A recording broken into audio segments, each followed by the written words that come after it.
Well, hello, fellow Rotarians. I'll tell you more about that marimba stuff next week. I'm getting a little behind here because of a little computer glitch.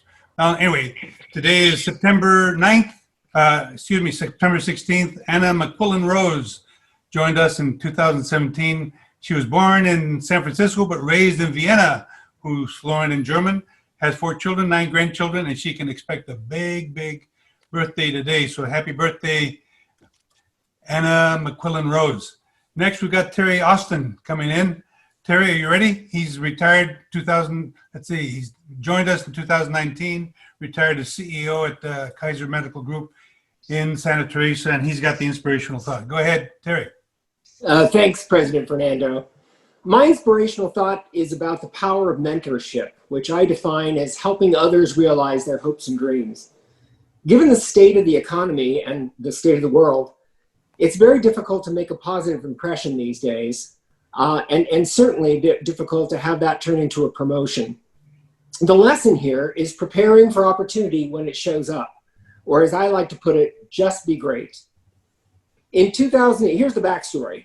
In 2004, I was promoted to hospital administrator for Kaiser Permanente San Jose Medical Center. I was rounding in a nursing unit one day and found myself impressed by the job one of the housekeepers was doing. He was thorough and efficient and confident and not thrown off by the hospital administrator walking through the unit. I thanked him on the spot for his great work. A couple of months later, Kaiser initiated a work reduction, always a difficult time, of course, for those people who were affected. And I have to confess, I was a bit surprised when the housekeeper who I had met earlier set up a meeting with me. It turned out that he was laid off from his job as part of our work reduction, and that he wanted to know if I could get him his job back. I explained that the order of seniority in the labor agreement defined which staff were reduced, and I couldn't change that, but I hate losing a great colleague. So I spent some time learning his job experience and skills and supported him for an entry-level internship in our public affairs department. He got the job and kick-started a terrific career, and it all started with his great work in the nursing unit. And the lesson? Always be great in what you do. You never know who's watching. One of the great things about active mentorship is that sometimes you get to be the mentor, and sometimes you get to be the mentee. Both are a gift. Thanks for the opportunity to share my story. Wow, what a great inspiration that is. And you brought us right in on time. Sal Pizarro, world-renowned Mercury News columnist and fellow traveler, joined us in 2006 to give us an update on the Lee Weimer's Emerging Artist Awards. Yes, as my kids say, I'm kind of famous in San Jose. So let me call up here and share my screen to let you guys know what we're doing. And there we go. So the Lee Weimer's Emerging Artist Awards Committee was founded in 2013 by Steve Borkenhagen, Bob Rao, and Stu Slater to honor Rotarian and Mercury News columnist Lee Weimers, who passed away in 2012. What we do is we give out $5,000 unrestricted grants to local artists who haven't yet achieved widespread recognition. And so far in our 8 years, including this year, we've given $126,000 to 26 Santa Clara County artists. Wow. Now, that's a lot of money. And this year, when COVID hit and so many artists were put out of work, we used some of our committee funds and some money from President Karen Sununu-Towery to give $16,000 in emergency micro grants of $501,000 to, I believe it was 24 different artists in Santa Clara County. Now you can read more about our program at our website, weimersawards.com. A little bit more about our committee though. So we have 3 primary functions. We do fundraising to pay for these grants. We recruit and select our artists every year. This year we had 85 applicants. And then of course we present a program, which we do that every fall. Last year, you may remember, it was at the Hammer Theater Center. This year, we're doing something obviously a little different. We meet every 4th Wednesday, usually at 11:15 and usually at the Rotary Summit Center. but we've been meeting lately on Zoom. So if you'd like to join us, feel free to send me an email and we'll invite you to the next meeting. You can take a look at our committee roster, and any of those people, you can ask them about their experience with the committee and what we do. So the last thing I want to mention is congratulations, you're going to be the first people to know who this year's award winners are. We're presenting $5,000 grants to Alex Arango, a multi-instrumentalist musician, Lydia Black, a visual artist, Amy Davalos, a singer-songwriter, and Justin Keys, an actor-singer who did a really great jingle for Roy's Station, the coffee shop in Japantown. We'll be presenting these awards during the meeting on October 14th. So I please encourage you to both be there online with us and invite your friends to come to that meeting. It's a really inspirational way to see how Rotary positively impacts the arts. And that's all I have. Thank you, President Mabel. Plus, it's exciting to be with you, Sal. You know everything and everyone. Thank you. It's terrific. Sorry to see that Fran Rushing is going elsewhere, but the rest of the committee, you're doing a hell of a job. Thank you very much. Now we've got to welcome our newest member, Rick Callender, who was recently named the CEO of Santa Clara Valley Water District. Hi, Rick. You got 3 minutes to tell us all about yourself, pal. Go ahead. President Zizweta, first of all, good to see you. Good to see everybody. I'm very glad to be the newest member of Rotary. Want to thank Rod Duradon Sr. for his pushing and prodding and pulling me in, and definitely making sure I got involved.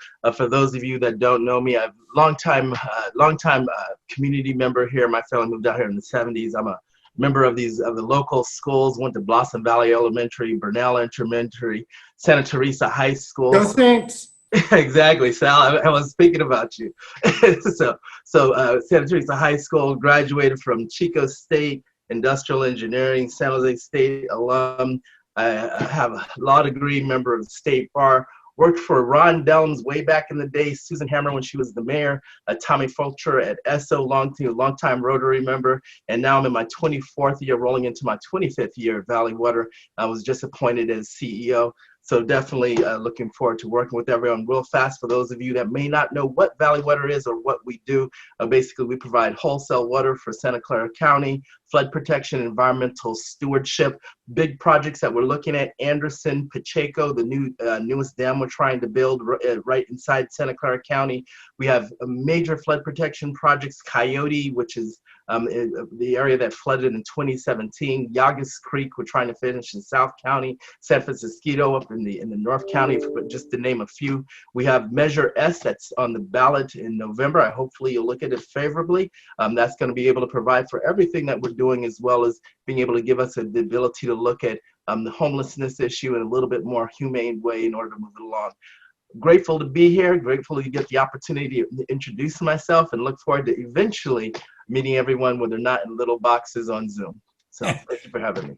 Same here, Rick. Thank you very much. And don't forget, guys out there, he was formerly head of the NAACP here in Santa Clara Valley, and he was replaced by our first speaker in my term, Reverend Jethro Jeff Moore II. They're good buddies, and Jethro took over for Rick. Welcome, Rick, and we hope to see you soon. Thank you. Next, we've got Clarence Stone.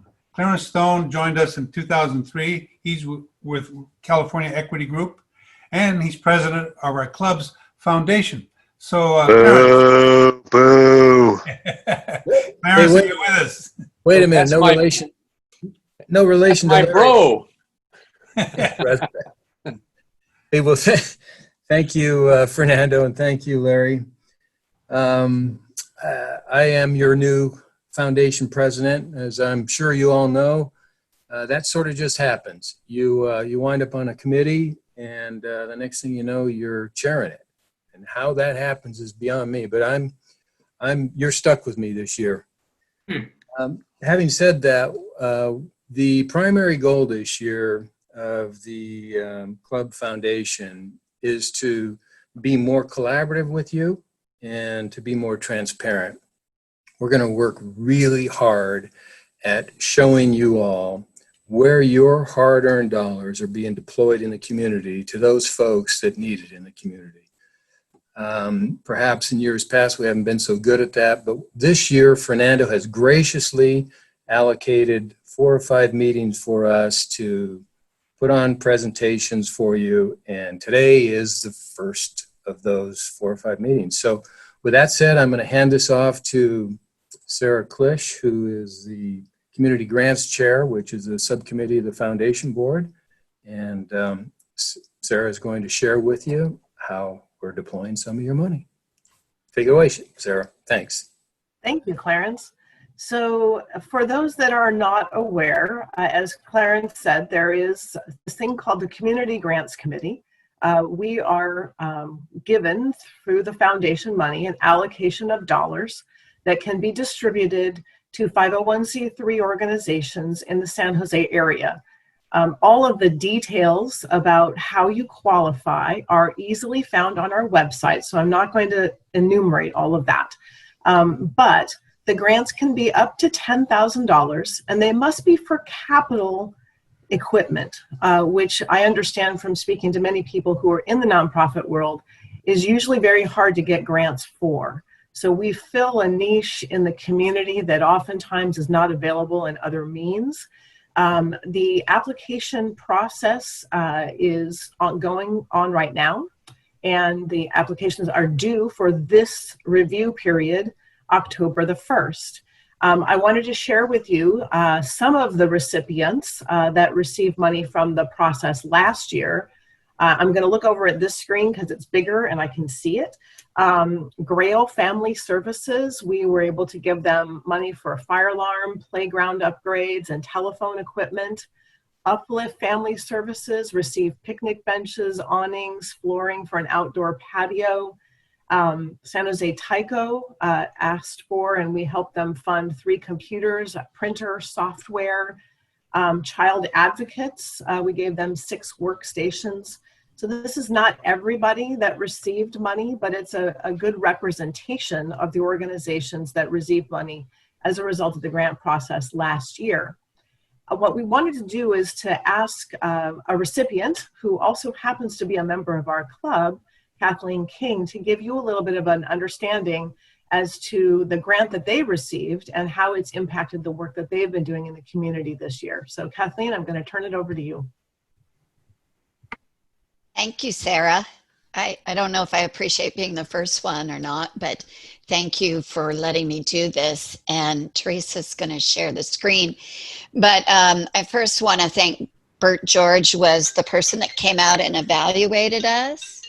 And he had some great questions. And the Rotary purchased a hearing system to screen children. And I just want to mention 5 years ago, you purchased a vision camera for us, and now we have over 8,200 children in this county that have received glasses using their insurance. So with that, I will talk a little bit more about how we use the hearing equipment.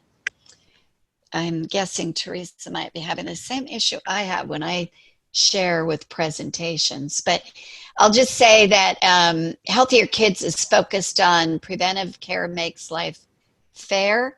We work with the very underserved communities in Silicon Valley, and we believe now 98% of children have health insurance, but there are a lot of barriers to using health insurance. If you have ever tried to case manage a very complicated medical case, I'm on my 2nd one this month, and I have to tell you, most nights I'm in tears trying to get people the care they need step by step. So we do hearing, vision, and dental. We do education. We do case management, and we do health enrollment. And what I'd like to say too is during COVID-19, because we speak, most of staff speak Spanish, English, or English and Spanish, or English and Vietnamese, we've been in a lot of new roles that we take. One of those being that we have helped First Five give out diapers to underserved communities, and we have given out our millionth diaper last week. So we appreciate all the support. So these are our 8 programs, and you can see we have had 340,000 services. Thank you, Teresa. With the hearing equipment, along with our previous hearing equipment, we have screened 70,000 children. And this is Elizabeth. There's a little bit of a backstory that my son, many of you know, has been through 2 bone marrow transplants, and I will give back for the rest of my life because those transplants saved him. And he had a little friend on the bus who needed hearing aids, and this was before I knew what I know now, and I didn't do anything, and it still bothers me. So when Elizabeth came in, she'd had a screening. You could see she has the hearing equipment in her ears. She came in just to verify with a second screening, and yes, she needed hearing aids. And her insurance did not allow for hearing aids. So not only did you supply the equipment to find out Elizabeth needed hearing aids, but then we were able to go to other funders and raise the money to get Elizabeth hearing aids. And she had hearing aids by the time she was 10 months old. So her life will be a lot more normal than that 4-year-old I saw, because the sooner you can get into hearing aids, the better. So pictures worth 1,000 words. So the last slide is, Fernando said I could just bring up, we have a big event a week from Friday that Jeffrey's Jewelers gave us almost $9,000 worth of jewelry.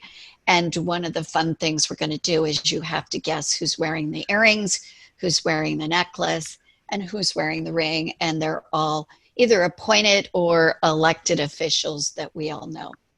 So thank you very much for the hearing equipment. Thank you, Kathleen. That's terrific. You guys have done a wonderful, wonderful job for some very needy people, and we can't be prouder of the work that you've been doing. Thank you, Fernando. Thank you. Now we've got some awards here. Rotarian David Ginsburg, Assistant to Assessor Larry Stone. Now, Larry, David received a prestigious award from the International Association of Assessing Officers for writing an outstanding non-technical essay on assessment, property tax administration, and tax policies. Sounds exciting. Felicidades and congratulations to you, David. If you registered for the pickup, grab and go barbecue meals for this afternoon, please do all you can to arrive at your designated time to minimize creating a bottleneck, as we have over 170 cars coming. If you forgot or did not register for this, well, we're sorry, but it's too late to do so. So please don't come by, as all the meals have been accounted for, and we have to keep very close tabs on what we've got. There will be red badgers directing traffic, staff observing COVID-19 protocols. With they'll be checking your name on their list and to answer questions. Everybody will be sanitized to the max. Please use a mask when lowering your window to accept your meals. Kathleen Thomas will sell rotary masks if you forget yours. Thanks to Bert George and our executive chefs, Red Badgers, and our staff for this great idea. And all of us, thank you for being a Rotarian. As you may or may not know, it's Hispanic Heritage Month. It goes from September 15th to October 15th. We celebrate a movement inspired by the Enlightenment's ideas of equality and representation of people, which led to the American and French revolutions, the slave revolt of Haiti from France, and ultimately in the 1800s, with all Latin American countries winning their independence from Spain. In Mexico, it started the night of September 15th, 1810, with the battle cry for insurgents to start an armed revolt the next day against the oppressive Spanish government. It took them 26 years of constant local and regional battles throughout Mexico for Spain to formally recognize Mexico's independence in 1836. However, the 16th of September, 1810, is celebrated today throughout Mexico as the beginning of its independence, much as we celebrate the 4th of July, 1776, as the beginning of ours, even though England didn't recognize our independence until 1783. So that's a little bit of history for all of you guys who wondered what's going on September 16th for the Mexican consulate out in South San Jose. They're celebrating, they raise the flag and they have a big celebration, all with socially distanced, wearing masks and observing the COVID protocols without question. All right, so now I'd like to ask all of you who have questions for a speaker to put that in your chat box. And please, to help us out, only our speaker, Suzanne St. John Crane, will be fielding the questions. Our speaker, Albert L. Camarillo, is emeritus professor at Stanford, where he began in 1975 in the Department of History. He's widely regarded as one of the founders of the field of Mexican-American history and Chicano studies. He's the first Mexican-American in the nation to receive a PhD in U.S. history with a specialization in Chicano history. Also, and this is, I think, pretty telling, he is the only Stanford faculty member to ever receive 6 of the highest awards for teaching excellence and service to the Stanford University. He's published 7 books and dozens of articles on the history of Mexican Americans and other communities of color, but he agreed to take a break from the deadline for his 8th book to talk to us today. Don't forget, ALF CEO and Program Committee Chair Suzanne St. John Crane will field your questions. So, take it away, Professor Camarillo. Well, thank you, Fernando, and I'm delighted to be here with you virtually, of course, this afternoon, and share a little history with you. I mean, Fernando did mention that this is Hispanic Heritage Month. It used to be Hispanic Heritage Week, and part of that celebration is an understanding of history. So I'm going to give you an introduction for most of you, just a little tiny slice of history. And it's really a story of discovery, maybe even rediscovery of a person from the past whom we knew very little about. But I would argue to you today, as much as we know about Juana Briones de Miranda, knowing her story for historians like me, and hopefully for the public at large in years to come, knowing more about her, we have to rethink 19th century California as a result of that. So what I'd like to do is very quickly give you a glimpse of what the traditional view that many of us learned as students in the public schools a long time ago, or even not that long ago, about California's frontier past the 19th century.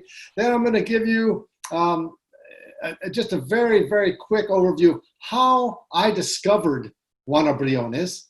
And then I'm going to talk just very briefly again about some benchmarks in her history so you can begin to understand a little bit about this incredible person that over the last 15 years we've discovered more and more about.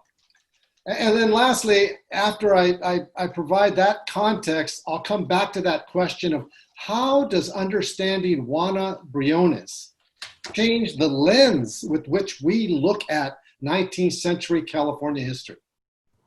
So, and Fernando, if I'm going to try to spend or keep maybe 5 minutes toward the end, if you could let me know where we are about that time, 5 minutes remaining, I'll see if I can cut it off that point so that we can have some Q&A. And I told you, Fernando, last week, I'm glad to stay after for some time if people have questions about any of this that I've touched on very briefly. But first, traditional California history of the 19th century. What do teachers and students tend to learn? Well, appropriately, they learn about the gold rush. It transformed California, right? It did. The Golden State. Think about all the metaphors, the Golden State of opportunity, the Golden Land. It's because of the gold rush. And absolutely, it had profound impact. But what does that do? When you focus on the gold rush, it shifts California history to the early American period. Problem. Other big topic, pioneer Americans moving west, headed on the California Trail, blazing trails to come in to California.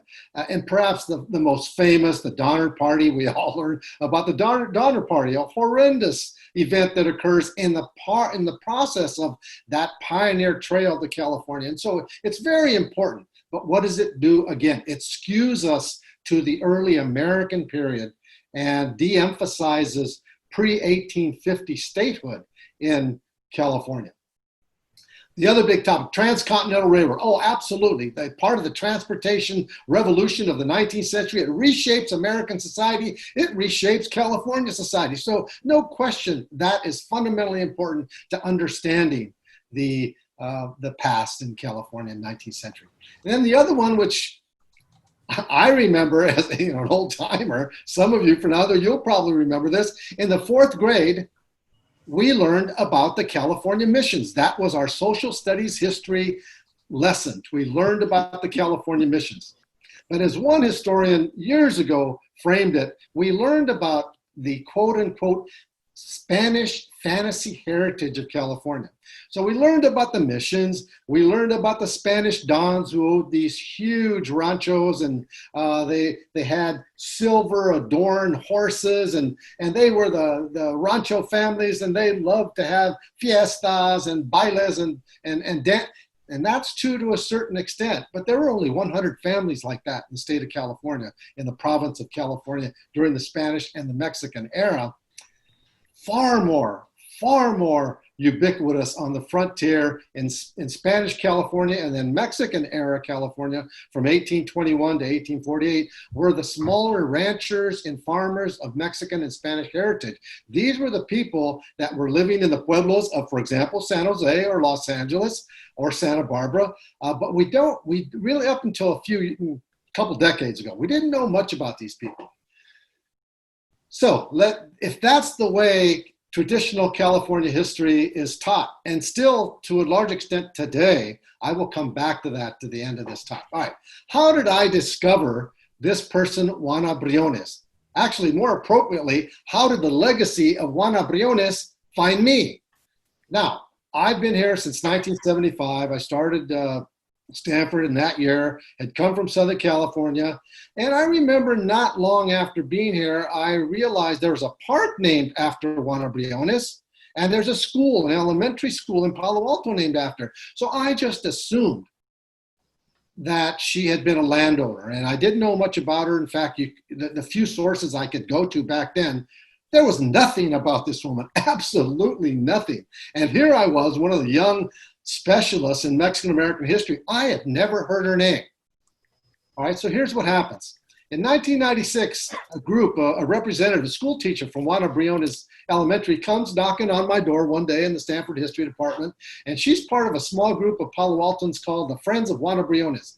And she says, look, we want to help preserve the legacy of this woman. She was a ranch owner, a landowner. I said, I knew that. I did not have time to join a small group of Palo Altans trying to deal with the history, the legacy of this woman who I know nothing of. So I said, I'd like to help you. I have a student, and I turned it to a student to kind of deflect that I couldn't do this.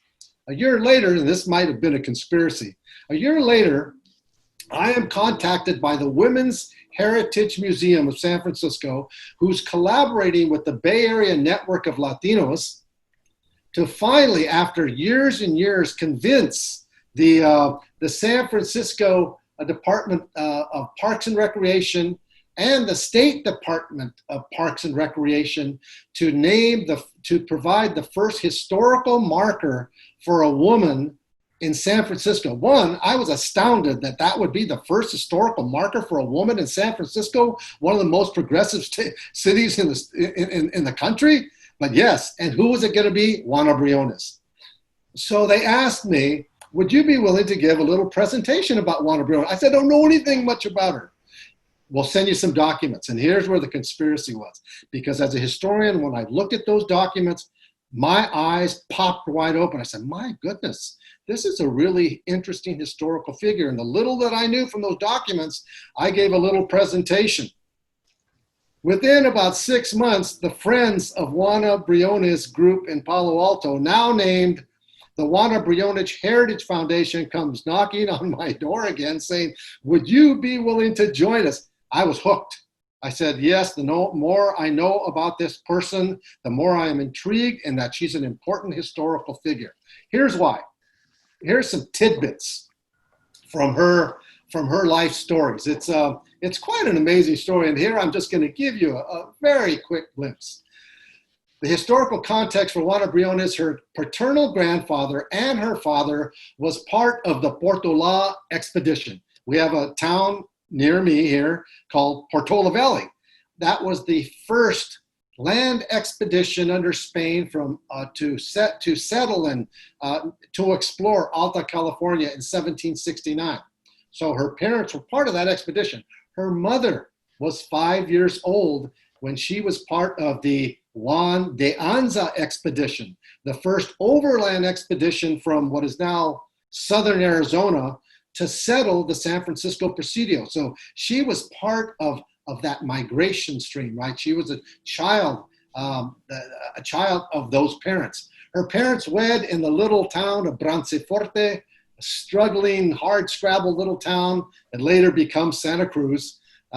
They're married there, and she's born in 1802, one of 11 children. Her mother dies at age 12, and her father, realizing that it's better to take his children to the much larger Presidio in San Francisco, the San Francisco Presidio, and that's where she grows up. By the way, Juana Briones' parents in the 1790 Spanish census are labeled as mulattos.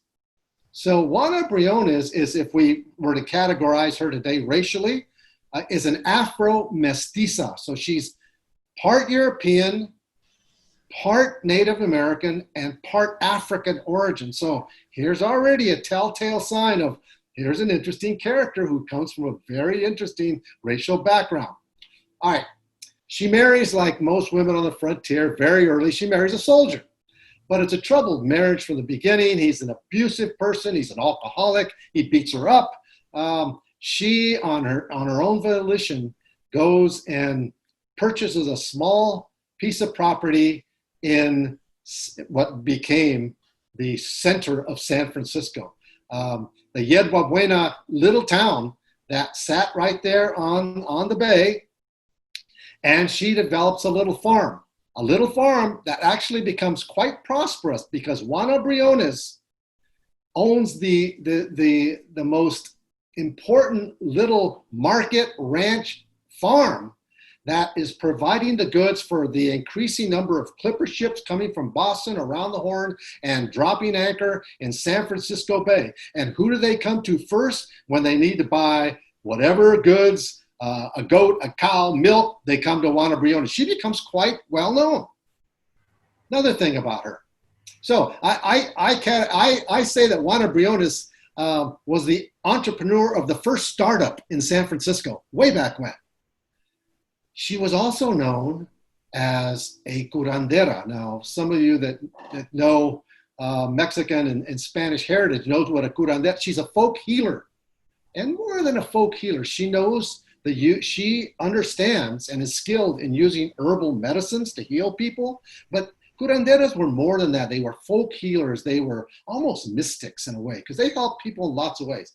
So she was a folk. She helped people, the local people. She helped sailors that were dying from scurvy, jumping off those ships, coming off those ships after 6-8 months on one of those clipper ships. She also joined with other folks when there was an outbreak of smallpox in the North Bay. One of her nephews, by the way, was the first doctor ever in that part of San Francisco Bay. She was also known, and here's where I'm starting to tell you the story of an incredible woman with enormous skills, but humble, and for us historians, not until the late 20th century, unknown. She was a humanitarian. Here's the story, very quickly. 3 sailors jump ship in the harbor of San Francisco because they are under a very abusive captain. So you jump ship, but if you jump ship, you're in big trouble because if that captain finds you, you're going to be beaten, if not killed. They hear there's a woman somewhere in Yerba Buena, in the little town, that is kind to people. And so they seek out this woman whose name is Juana Briones. She hides them as the captain is searching for them throughout the little village. And then at nighttime, she gets her brother to row across the bay, put them in a boat and take him to his house across the bay. Humanitarian. That title or that service stuck with her. Lastly, here's a woman who's a Mexican-American woman who enters into the period of statehood at a time when every Mexican landowner, though through the Treaty of Guadalupe Hidalgo, that is the Treaty of Peace between Mexico and the United States, the settled war of 1848, are granted, are given the right to have their property free and clear, right, as part of the agreement between the two nations. U.S. Senate decides we're going to set up a process where every landowner, including especially the Spanish-speaking landowners, are going to have to approve in a court of law in English how they are the rightful owners of that land. 90% of all Mexican landowners lost their land within 15 years from taxes, legal fees, etc. Juana Briones fought title to her 2 pieces of land. And by the way, I should have mentioned, in 1847, she buys a big chunk of land, 640 acres in what is today the Palo Alto and Los Altos Hills. Fernando, don't you wish you owned a little bit of that acreage today? And she establishes a new farm and ranch in northern Santa Clara County, particularly at the time when things were starting to get a little crazy in that little town of Yerba Buena that's going to become San Francisco. She takes a claim in a court of law all the way to the Supreme Court, and in that Supreme Court case in the 1870s, they say, Juana Briones is the rightful heir to this land grant, and we give her that title. Very few people were able to do this. She didn't speak English. How did she convince one of the premier attorneys in the state of California at that time to take her case? Remarkable. Okay, what does this force us to do? It forces us to rethink California history from a perspective of a woman pioneer who straddles Spanish California, Mexican California, early American California. It forces us to think about the role of women in the larger context on the frontier, which is in the process of being reinterpreted by a lot of historians. It also forces us to take a look at what I call the Mexican-American frontier, this transition from Mexican California to American California. It also makes us think about our own local history of of Santa Clara County and how there are just missing figures. And not until these processes of discovery and rediscovery do we have a fuller sense of this person. I will argue to you that Juana Briones may be the most important historical figure in Santa Clara history up to the early 20th century. And I would wager to guess you put up a politician, you put up a public servant, and I'll tell you why I would argue that Juana Briones is the most important person for lots of reasons. But for me, this was a transformation because 20 years ago, I didn't even know who this person was, right? But this process of rediscovery that allows us to think more broadly than the ways we're taught in traditional history, to expand that history, to bring voices into that history that had been neglected for generations of historical scholarship and local public history, the voices of women, the voices of minority women, the voices of those humble farmers and ranchers that are the foundations of the original economy of our county and Northern California and California in general. Just one other note. So in 1997, the house that had been the longest continuously lived in structure in Santa Clara history, Juana Briones' ranch, which was built around 1848, 49, had been lived in until the earthquake, the Loma Prieta earthquake. But that earthquake damaged that building really beyond repair, at least beyond repair of the owners who had lived continuously in that building for that house for almost 70, 80 years. The new owners came in saying, we're knocking this down. We're going to put up a mansion. the Friends and then later the Juana Briones Heritage Foundation said, we've got to do something to try to save this house. Well, we didn't need much. We only needed $4 million to buy the lot and another $3 to $5 million to save the house. To put it simply, we couldn't save the house. It's gone. But through the process of historical discovery, we have put on 3 or 4 major public history events. The first in 2013 at the California Historical Society. We saved a portion of the wall of Juana Briones' adobe structure, which was one of the most unique adobe structures in the state of California, the only one that was standing at that time. And we put it front and center in that museum.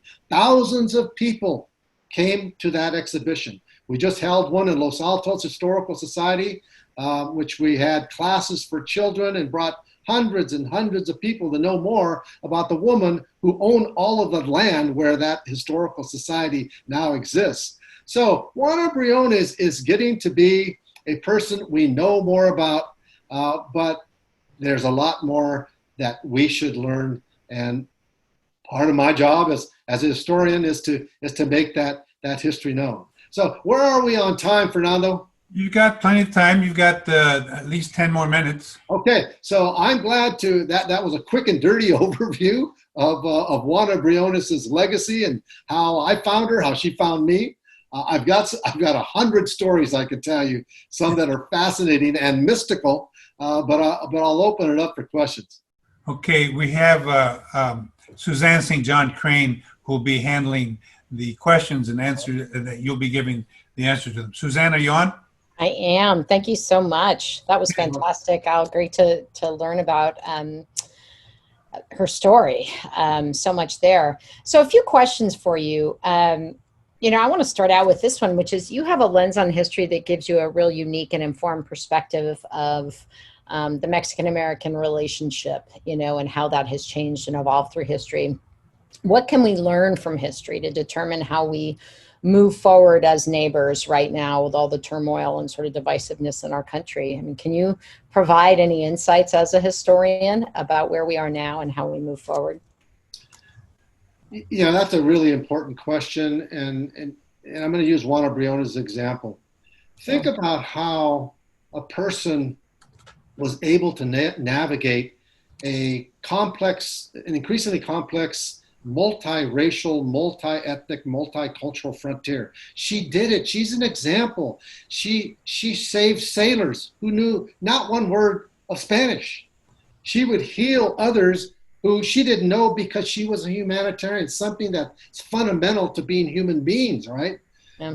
She was able to work with a variety of people as an entrepreneur, selling produce to the captains of the clipper ships and to the local produce to the people. How did she manage that, right? Again, all we know is that she was illiterate in English, right? And she got people to help her. So I think we search for that historical legacy that tells us there's so much that we share in common, whether we're from this background or that culture or that religion, this time period or that time period, because these things are what make us as a people, as a nation, as a state, as a county, right? And those, for me, whenever I talk to elementary or middle school, high school students, I try to start off with that to say, there's a lot of things that divide us. There are lots of differences among us, but if we can begin to develop an appreciation and to celebrate those differences. We've always been a diverse nation. We've always been diverse California. We've always been a diverse Santa Clara County. That is a really important kind of foundation for us to understand our commonalities as people. Thank you so much.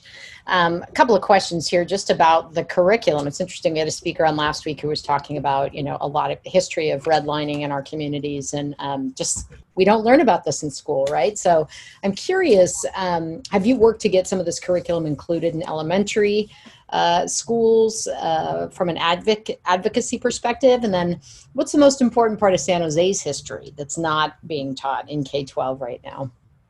Yeah, good question. I'm not sure. I'd have to wager a guess on that last one, but I'll tell you about something really exciting that may transform the public curriculum for every student in the state of California. Yeah. AB 331, the California Assembly passed a legislation for high school requirement in ethnic studies to learn something about one or more of the major groups in California history. The California Assembly passed that a couple weeks ago. It's sitting on the desk of Governor Newsom, and every expectation that is going to be signed. That will open up the lens, if you will, to school children. This is a high school graduation requirement, but I think it's going to filter down. Now, for my part, I am already poised to start the massive online curriculum for high school students in what I call comparative studies in race and ethnicity. So this is the history of virtually every major group in the state of California from the beginning to now. And they will have teachers and students in the next 2 years will have at the flip of a little switch and a toggle of a keyboard, a massive amount of information about every major group in California history. So I'm ready to launch that now. I'm just waiting for the governor to sign it and get some foundations to support it. Wow, Now, super that exciting. last question, I don't know. That's a good, there's a lot that's not taught. And I have to, tell you that it's hard to be a high school teacher and fit new curriculum into what you have to teach. Yeah. But another part of the state curriculum, which is changing, requires that teachers include lessons about diverse populations and diverse cultures. And so there are more opportunities for people to learn about a Juana Briones, right? If teachers are so inclined. But there's probably lots. If you talk to a high school teacher today, and let's say San Jose High School, they would tell you, oh, I'm so frustrated, I can't teach X, Y, and Z because I'm mandated to teach this. And it's a difficult proposition. Our daughter is a high school teacher at Mountain View High School, so we hear about this all the time. Yeah, sure. So you said that Juana did not stay married to her abusive husband, correct? She left, but did she have any kids? She had many kids. She had 8 children, and she adopted a couple. She adopted a couple Native American children. Oh, so wow. Here's, again, a part of her humanitarian and multicultural sensibility. But get this is an amazing point. If you're a Mexican Catholic in Mexican California, to even raise the prospect of divorce, that's unheard of. Right. She goes to the mayor and says, I've got an abusive husband. He's not taking care of our children. He's beating me up, et cetera, et cetera. Can't help you. She goes to the priest, says, look, Father, I don't know what to do. She's already separated from him physically, but she wants a divorce. They never grant it to her, but the fact that she had the willpower to actually ask, that was absolutely unheard of in 19th century Mexican California.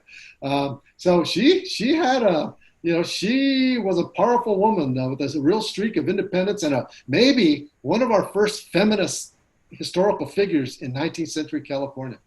Yeah. Speaking of feminists and women that we study or should know more about, Susan B. Anthony didn't get married because she didn't want to give up her rights, right? And she wanted to be able to own land. I don't think women could even own land back then. How was she able to do that? And where did the rights to her That's a property good go? question, because a lot of places women couldn't own land. Even if the husband died, the land can't transfer to them.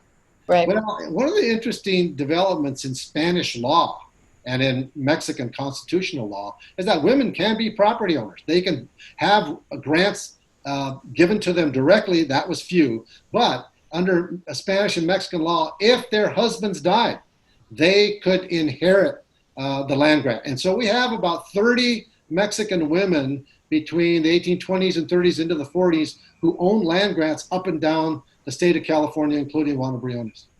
Interesting.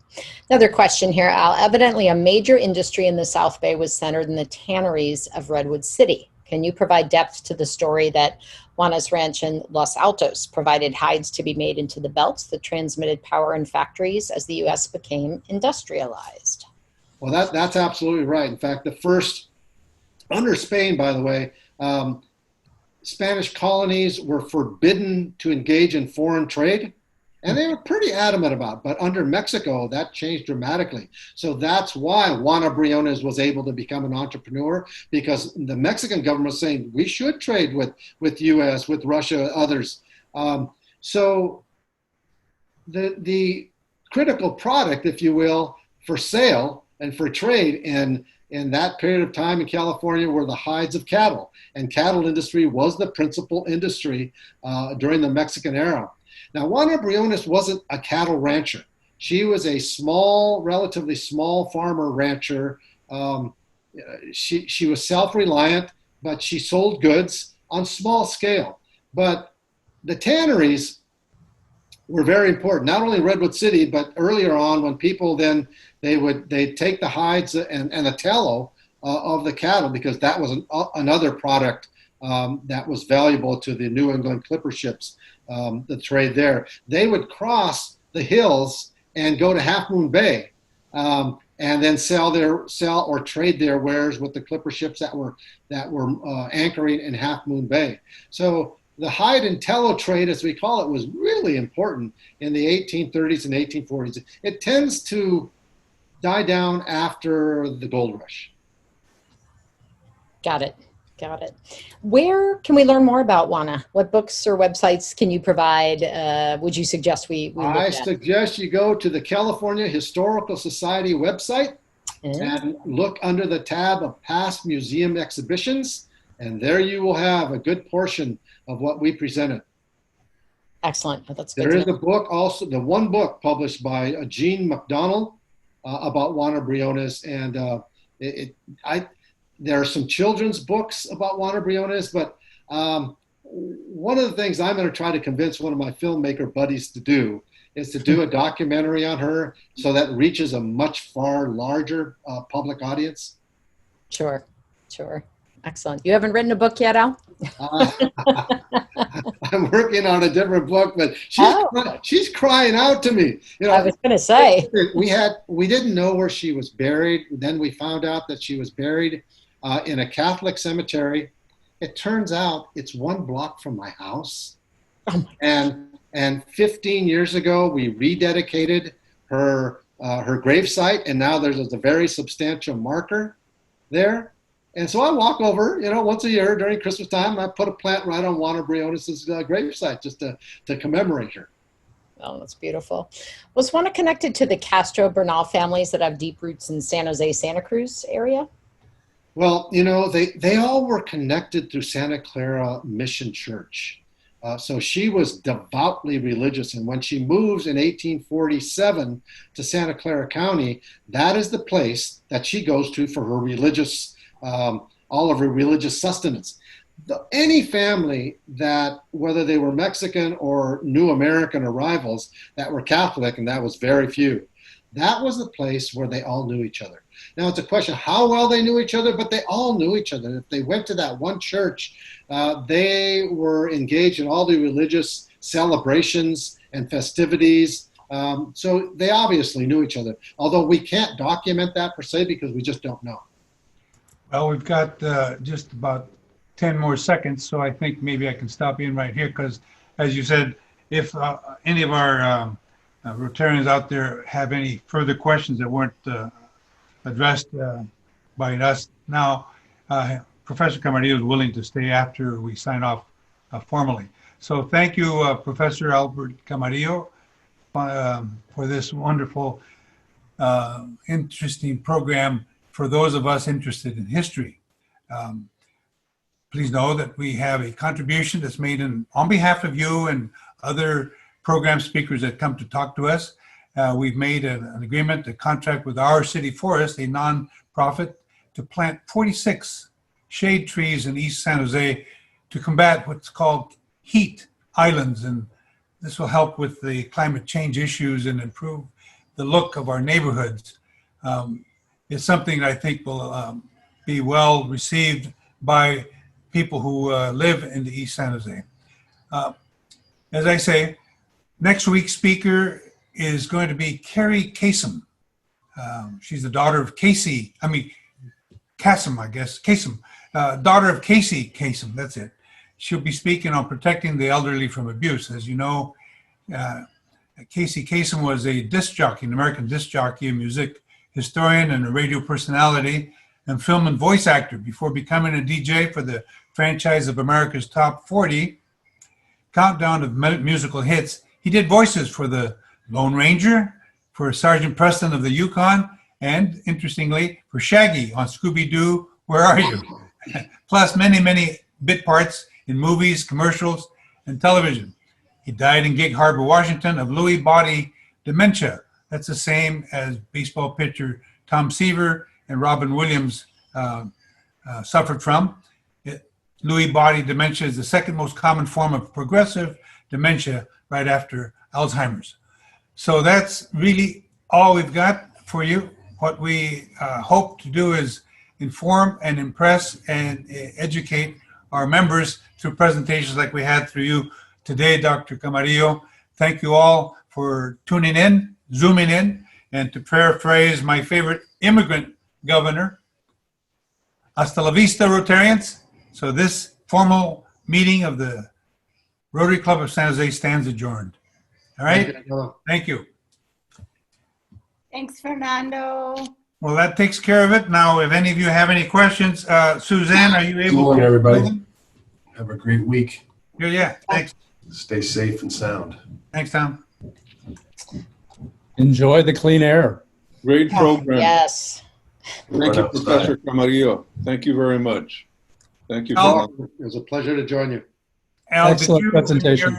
in your studies, run across the explanation of the community property laws of California as compared to those in the East Coast of the United States?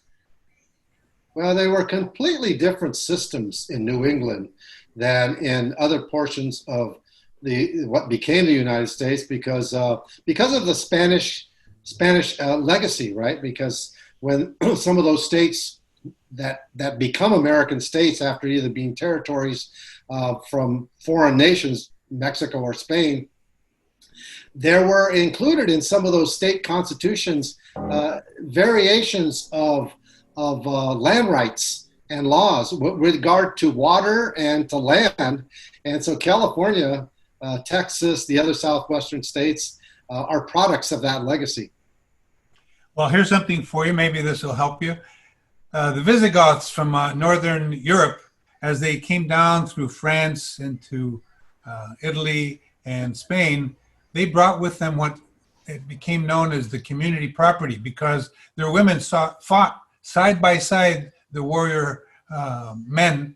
And so the tribes, the Visigoths and treated them, and the Vandals treated them with equal rights. So the women had just as much right to the land and whatever they accumulated as the men.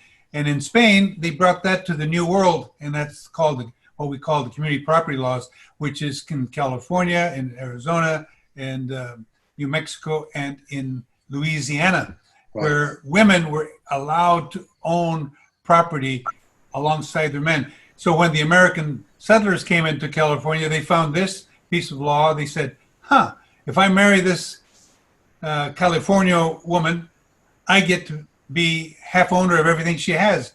And that was a great attraction to these pioneer settlers, American settlers. So they've kept those laws. They thought those were good laws to keep. Yeah, there was a lot of intermarriage as a result of that. Well, sure. And the laws for mining, the laws for water, those were already in place in early California before right, the Americans came here. So those are the laws that currently apply. They're being used and distributing water for the Colorado River and the water that went to Los Angeles. Yeah. Right. Those are the legacies of the Spanish past. That's right. Hey, Fernando, this is David. I have a question for the professor here. Fire away. So my question is, there is ever ongoing conversation about redefining history through the prism of today's norms. How do you, so, you know, you like, for example, Susan B. Anthony, I remember I grew up with revered hero. She's on the dollar, and now we're learning some less than good things about her. John Muir, same thing. How do you manage that type of an issue where you begin to learn the full breadth of somebody's history and yet not lose sight of their contributions? I think that's precisely it. Your last comment is that as we know more about these people, and some of it's good and some of it's bad, right? It is a process of discovery and in a sense kind of expanding outward as more research and more knowledge is gained about whether it be an individual, a time period, a politician, whatever it might be, right? But I think it's important to understand what are the historical facts about this person. Our perspectives might shift on how we view these people, but you have to realize that, so for Susan B. Anthony, as one of the founders of the women's right to vote of the suffrage movement, nothing detracts from that. Now, on the periphery of it, and for some people would say it was core to her, is that she excluded African-American women from the organization. Well, that was true. Does it add perspective for us to understand her? Absolutely. She was a product of her time. Does it diminish what she did? Absolutely not, because that's the foundation of many of the things we know about her. But we're living in an age when lots of things are being contested. As you know, Southern Confederate monuments, right? They are being taken down routinely now. But the question of other historical figures, for example, right now at my institution, Stanford, the founding president of the university, they're questioning whether there should be a statue to him anymore.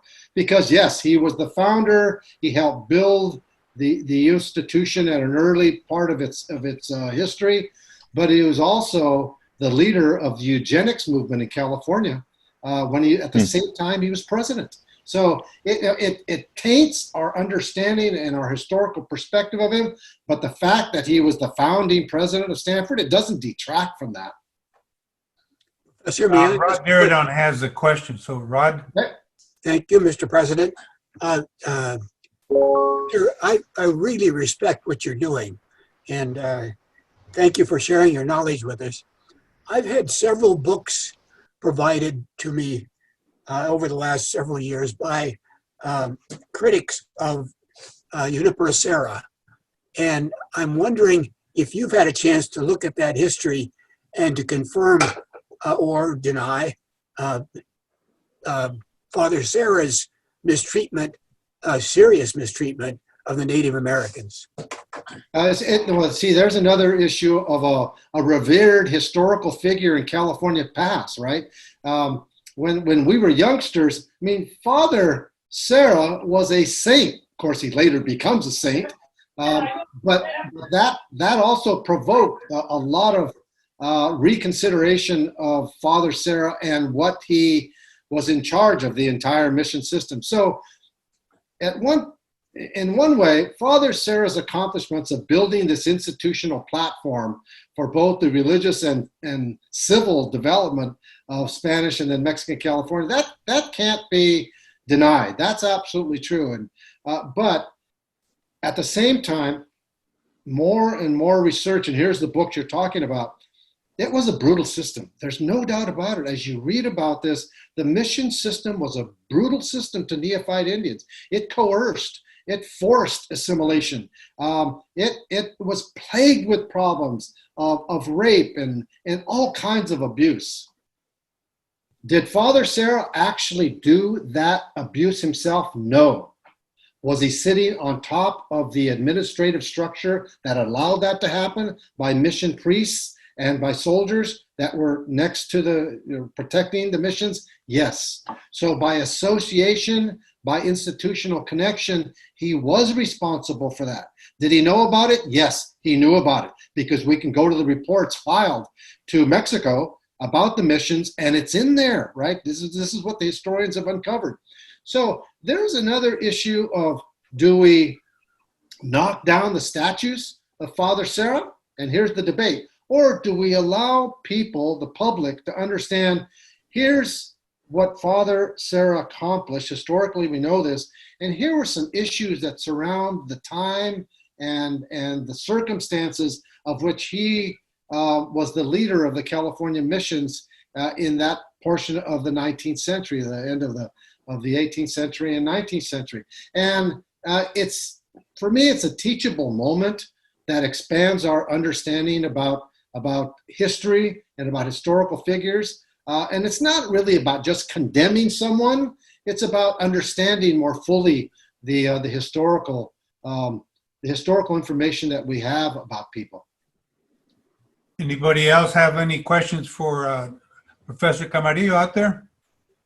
Fernando, if I could ask a follow-up, I don't want to take the podium if others ask questions, but there is a follow-up that concerns me about this. In reading those books, there appeared to be some very negative characteristics of the father himself, shared by his acolytes. But putting those aside, I worry that if we are identified as a society that forgives the misdeeds of our forefathers too easily, then we encourage those that are going to become forefathers now to perpetrate misdeeds because they think they're going to be forgiven. Right. No, that's a valid point. And again, I think if you look at someone like Sarah, you have to be upfront, and you have to say, look, there were some good things that he did, and he built a system that allowed California to develop. But what did the system that he developed was fraught with horrible abuses, bordering on slavery in some cases, right? And so I think it has to be that fuller understanding and condemnation of what occurred. So we can look back at slavery and condemn every aspect of that horrible, inhumane system, right? But we also have to understand it for what it was at the time and how people legitimized it and rationalized it, so that we can have a better sense of our own history and our contemporary period. But I think you've tapped something that is a huge issue right now in American society about historical figures and the kind of negative things associated with them and monuments. Thank you. Thanks. You're welcome. Rob Hibner, you got any questions for Professor? I wanted to say that I really agree with what you just said, because we've got to bring the darkness out into the light so that it can be discussed, so that it can, because you only learn from these abuses how to avoid the abuses in the future. They need to be discussed and revealed. Take our, applaud the people for the good that they did, but if they did bad, make it to be even-handed. Let's reveal it for what it was, and not in any way justifying it. There was no justification for the things that they did, but they thought they had justification for it. Right. And that's an important point for us to, if we project back, we can condemn, right? And rightfully condemn some of these horrible abuses. But can we understand the context in which those people thought they were doing the right thing? And that's an important thing for us to try to understand, that historical period that would allow horrible abuses that we today as 21st century Americans would say that was despicable, that was horrendous. And yet, at the same time of condemning it, try to understand it. Because I think that's where a lot of our perspective comes from, is trying to understand what happened then, so that we can, and there's horrible things happening still today, right, in our country, so that we can understand them as well. Yeah. Well, look, it was my pleasure joining you folks. Have a good rest of the day. And Fernando, good luck with the rest of your presidency of the Rotary Club. Thank you so much, Al.